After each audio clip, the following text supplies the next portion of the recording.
Bienvenidos a un nuevo video de la Cátedra Física 1 de la Universidad Tecnológica Nacional, Facultad Regional Rosario.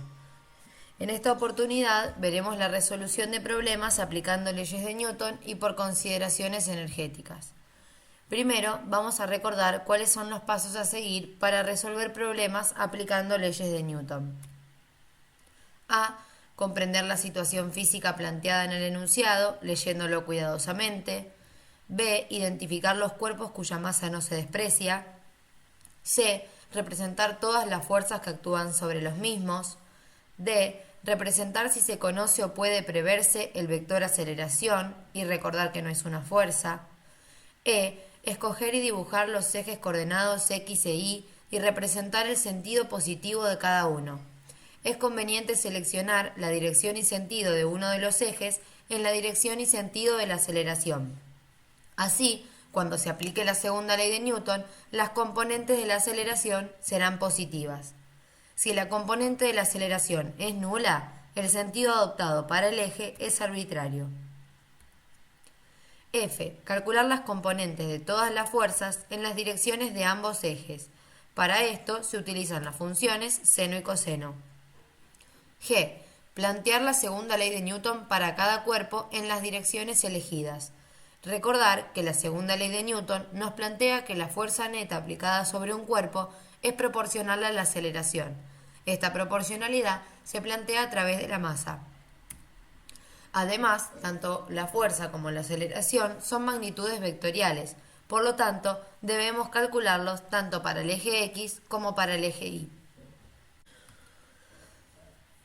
H. Comprobar que se dispone de un sistema de n ecuaciones con n incógnitas y calcular la o las incógnitas resolviendo matemáticamente el sistema. Y verificar la validez de las soluciones halladas. Vamos ahora a resolver un problema por dinámica siguiendo los pasos mencionados. En la figura se representan el bloque A de 10 kilogramos que se desliza por un plano inclinado que forma un ángulo de 36,9 grados con respecto a la horizontal. El coeficiente de rozamiento cinético entre el bloque A y la superficie inclinada es de 0,2. El bloque B de 20 kilogramos que se encuentra inicialmente en reposo. Una polea de masa despreciable montada en un eje sin fricción que pasa por su centro. Una cuerda inextensible que no resbala en la polea y se considera de masa despreciable. Calcula la magnitud de la aceleración del sistema y la tensión de la cuerda aplicando las leyes de Newton. Vamos con el primer ítem. Analizar entonces la situación física leyendo cuidadosamente el enunciado. A partir de lo que el enunciado menciona, podemos asumir que este sistema físico no se halla en equilibrio, sino que parte del reposo y luego comienza a moverse con aceleración constante. Por acción de la atracción gravitatoria podríamos considerar que el bloque B está cayendo, lo cual implicaría que el bloque A esté ascendiendo por el plano inclinado. O bien podríamos considerar la situación inversa, que el bloque A esté cayendo por el plano inclinado y el bloque B subiendo. ¿De qué depende la elección de estas dos situaciones? Depende del ángulo de inclinación y depende también de las masas de ambos bloques. Debido a que la masa del bloque B es mayor a la de A, de hecho es el doble, vamos a considerar la situación en que B está cayendo y A ascendiendo por el plano inclinado. El siguiente paso es identificar los cuerpos cuya masa no se desprecia. Sabemos que la masa de ambos bloques no se desprecian y sí vamos a despreciar la masa de la cuerda y de la polea. C. Representar todas las fuerzas que actúan sobre los mismos. Debido al que el bloque A está apoyado, vamos a representar la fuerza normal. También posee un peso que se calcula a partir de la masa por la gravedad. Tenemos una tensión, que es la de la cuerda que la sostiene, y también la fricción. En cuanto al bloque B, tendremos también una tensión, que es de la cuerda que lo sostiene, y un peso que, al igual que como mencionamos para el bloque A, se calcula haciendo masa por gravedad. D. Representar si se conoce o puede preverse el vector aceleración y recordar que no es una fuerza. Debido a cómo pensamos que sería nuestro movimiento, el vector aceleración se encontrará como lo mostramos en la imagen. Luego debemos dibujar los ejes coordenados X e Y y decidir cuál es el sentido positivo para cada uno de estos. Tenemos que tener en cuenta que tenemos que ubicarlos, al menos a uno de ellos, en la misma dirección y sentido que la aceleración. Por lo tanto, para el bloque A, ubicaremos al eje X como lo muestra ahí la flecha. Luego al eje Y como lo muestra la siguiente. Por lo tanto, si trasladamos todas las fuerzas hacia este diagrama, nos queda normal, peso, tensión, fricción. Todas las fuerzas que actúan sobre A. Luego, para el bloque B, decidimos al eje Y positivo hacia abajo, debido a que se encuentra acelerado en esta dirección y en este sentido. En cuanto al eje X, lo podemos ubicar arbitrariamente para la derecha o la izquierda. Ubicamos la tensión y el peso de B.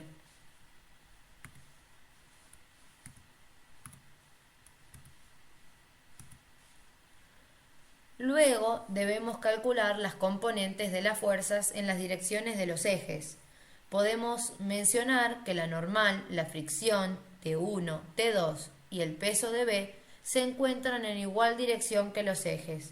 En cambio, el peso de A no. Por lo tanto, debemos calcular sus componentes. La componente del peso A en Y y la componente del peso de A en X.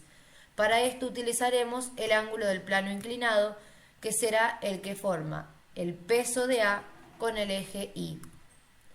Entonces, para calcular cada una de estas componentes, debemos recurrir a las funciones trigonométricas seno y coseno. Recordemos que el seno de un ángulo se define como el cateto opuesto sobre la hipotenusa y el coseno de un ángulo como el cateto adyacente sobre la hipotenusa. A partir de estas dos definiciones, podemos determinar que la componente en X del peso de A será igual al peso de A por seno del ángulo, y la componente en Y del peso A será igual al peso A por coseno del ángulo.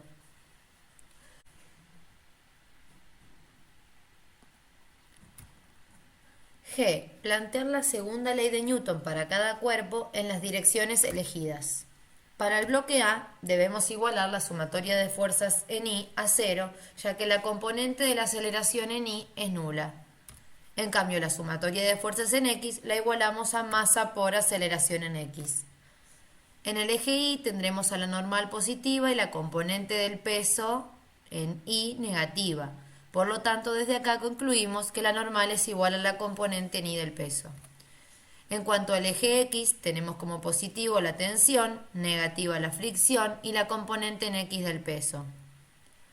Luego, para el bloque B, tenemos la sumatoria de fuerzas en Y igual a masa por aceleración en Y, ya que la componente de la aceleración en este eje no es nula, pero sí lo es para el eje X. Con respecto al eje Y, tendremos positivo el peso, negativo la tensión, y nos quedan estas expresiones. Ahora debemos tener en cuenta que la cuerda que sostiene a ambos bloques posee masa despreciable, así también la polea.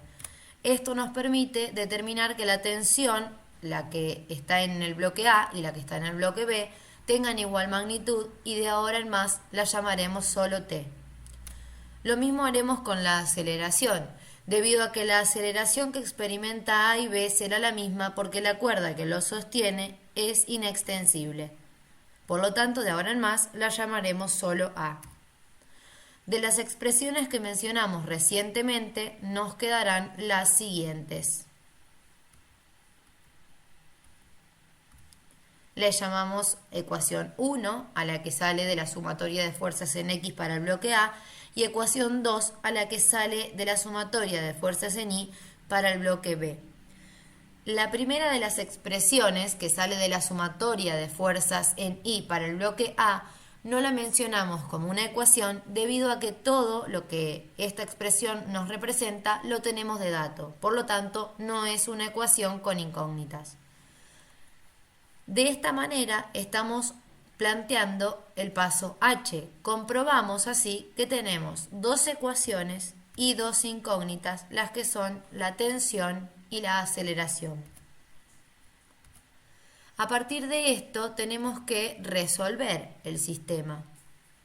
Para esto hay distintos métodos. Se puede utilizar el método de sustitución, se puede utilizar el método de igualación o bien el que llevaremos a cabo aquí, que se realiza sumando la ecuación número 1 con la ecuación número 2. Elegimos este método ya que al sumar estas dos expresiones logramos tener una nueva expresión que no tiene AT y por lo tanto nos permite despejar cuánto vale la aceleración. Desde aquí hacemos el despeje. Recuerden que siempre es conveniente realizar el despeje solamente con la expresión planteada sin reemplazar por los datos y luego reemplazamos por los datos del problema logrando encontrar la aceleración, la cual es 4,05 metros sobre segundos al cuadrado. Ahora con esta aceleración podríamos recurrir a la expresión 1 o 2, a cualquiera de ellas, y lograr desde ahí cuánto vale la tensión. Aquí utilizamos la ecuación 1, reemplazamos la aceleración y logramos encontrar que la tensión es 115 newton. Ahora vamos a mencionar cuáles son los pasos a seguir para resolver problemas aplicando consideraciones energéticas. A. Comprender la situación física planteada en el enunciado, leyéndolo cuidadosamente.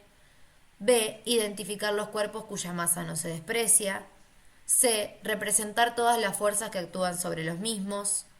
D. Seleccionar un estado inicial y otro final. E. Representar el vector desplazamiento, delta R, entre los dos estados. Si observan, de estos pasos aquí mencionados, el A, B y C coincide con los pasos mencionados anteriormente para resolver por dinámica. F. Plantear para todo el sistema físico el teorema de trabajo y energía, el cual plantea que el trabajo total es igual a la variación de la energía cinética. Y esta sumatoria de trabajo, que daría lugar al trabajo total, tenemos que tener en cuenta el trabajo de todas las fuerzas que actúan sobre cada cuerpo del sistema. También se puede plantear el teorema del trabajo y la energía a partir de que la sumatoria de trabajo de fuerzas no conservativas es igual a la variación de la energía mecánica. Recordemos que estas dos ecuaciones son escalares y se aplican entre un estado inicial y otro final del sistema. G. Disponemos de una sola ecuación donde obtendremos la incógnita del problema resolviéndolo matemáticamente. H. Verificar la validez de las soluciones halladas. Ahora resolveremos utilizando los pasos mencionados. Calcula la rapidez del bloque B cuando ha descendido 50 centímetros partiendo del reposo aplicando consideraciones energéticas. Como ya hemos mencionado, el paso de A a C coincide con la forma de resolución que hemos mencionado anteriormente. Por lo tanto, seguimos desde el D. Seleccionar un estado inicial y otro final. En el gráfico podemos observar que la línea de trazos nos representa qué ocurrirá con cada uno de estos bloques en el final. Entonces, seleccionamos como inicial cuando ambos bloques se encuentran en el reposo y como estado final cuando A ha recorrido una distancia D por el plano inclinado y B ha recorrido una distancia D, que sería 50 centímetros, verticalmente hacia abajo. Podemos determinar que la rapidez inicial para ambos bloques es nula, ya que se encuentran en reposo, y la rapidez final para ambos bloques no es nula. Pero, como ya sabemos que la cuerda es inextensible, la rapidez que experimenten ambos bloques al final será la misma. Por lo tanto, podremos llamarle simplemente B2.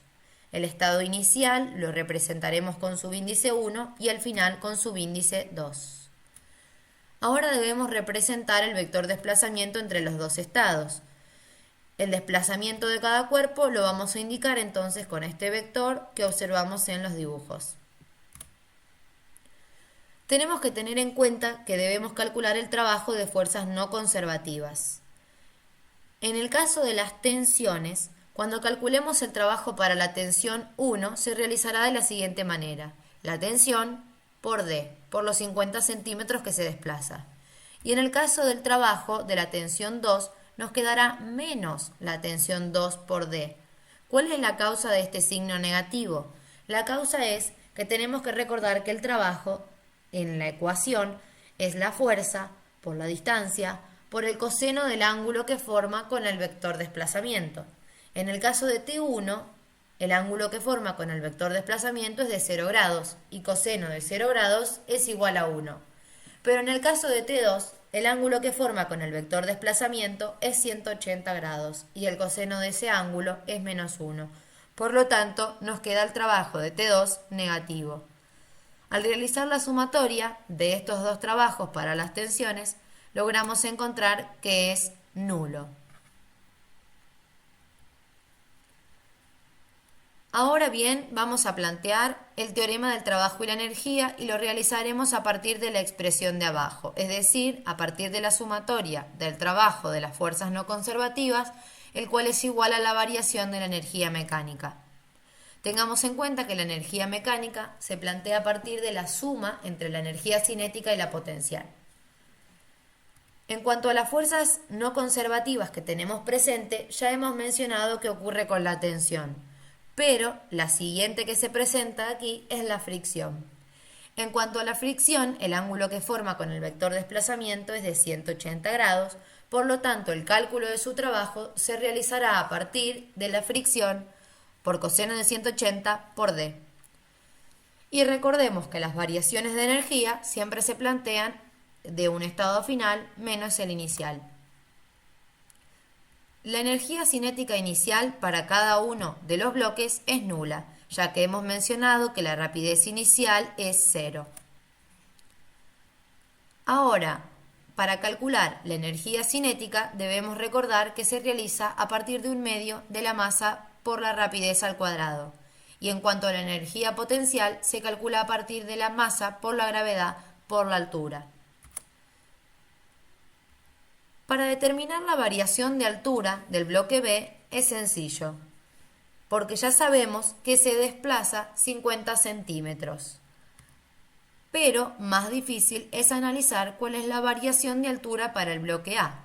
Sabemos que este recorre 50 centímetros por el plano inclinado, pero no sabemos cuánto vale lo que ahí representamos con X. Para eso vamos a recurrir al uso de las funciones trigonométricas. Sabiendo que recorre D por el plano inclinado, sabiendo el ángulo de inclinación que es 36,9, vamos a calcular X, lo cual sería el cateto opuesto para este ángulo, a partir de la función seno, la cual se define como cateto opuesto sobre hipotenusa. Entonces desde aquí podremos despejar X, que es el cateto opuesto. Este X lo reemplazamos en la variación de altura para el bloque A. Ahora tenemos que tener en cuenta también que la fricción se calcula a partir de la normal por el coeficiente de rozamiento. Sabemos que la normal, como ya hemos mostrado en las ecuaciones anteriores, se calcula a partir de la masa por la gravedad por coseno del ángulo. A partir de lograr esta expresión, debemos tener en cuenta lo que ya hemos mencionado, de que la rapidez final para ambos bloques será la misma, ya que la cuerda es inextensible. Por lo tanto, la expresión queda de la siguiente manera. Desde acá corroboramos que tenemos solo una ecuación con una sola incógnita, la cual es la rapidez final. Desde acá la podremos despejar. Enviamos los términos que no tienen a esta rapidez hacia el otro lado del igual, sacamos factor común y luego enviamos la potencia a raíz. Logramos encontrar que esta rapidez es 2,01 metros sobre segundos. A partir de esta expresión con la que calculamos la rapidez, podemos observar que cuanto mayor sea el desplazamiento, mayor será la velocidad. Pero luego, cuanto mayor sea el coeficiente de roce o cuanto mayor sea la inercia, es decir, la suma de las masas, menor será la velocidad.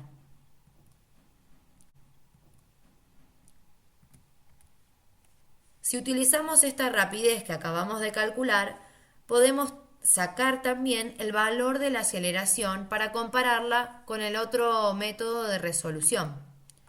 Tenemos estas dos expresiones de cinemática, que la primera nos relaciona la posición con el tiempo, la segunda la rapidez con el tiempo. Desde acá las relacionamos y encontramos una siguiente expresión que nos relaciona la rapidez con la posición. Despejamos la aceleración teniendo en cuenta que la rapidez inicial es nula, la rapidez final es la que acabamos de calcular, y desde aquí logramos encontrar que la aceleración de los bloques es 4,05 metros sobre segundos al cuadrado. Observamos que hallamos el mismo valor que el que encontramos por el otro método de resolución. Por lo tanto, ¿qué conclusiones podemos sacar desde aquí? Tenemos que tener en cuenta que el primer método que usamos fue de resolver a partir de las leyes de Newton, que utiliza la expresión que ahí observamos. La siguiente forma de resolución fue por consideraciones energéticas. Acá utilizamos el teorema de trabajo y energía. En el primer caso tenemos que tener cuidado porque son ecuaciones vectoriales. Entonces tenemos que plantear las componentes X e Y para cada bloque que compone el sistema. En cambio, cuando estemos resolviendo por trabajo y energía, es solo una ecuación. Esta es escalar, así que no debemos descomponer en X y en y se aplica la misma ecuación para todo el sistema. En el caso de que el problema no me indique con cuál de las dos formas trabajar, podemos seleccionar cualquiera de estas. El alumno puede elegirlo, si lo hace por leyes de Newton o si lo hace por consideraciones energéticas. Desde ya, muchas gracias.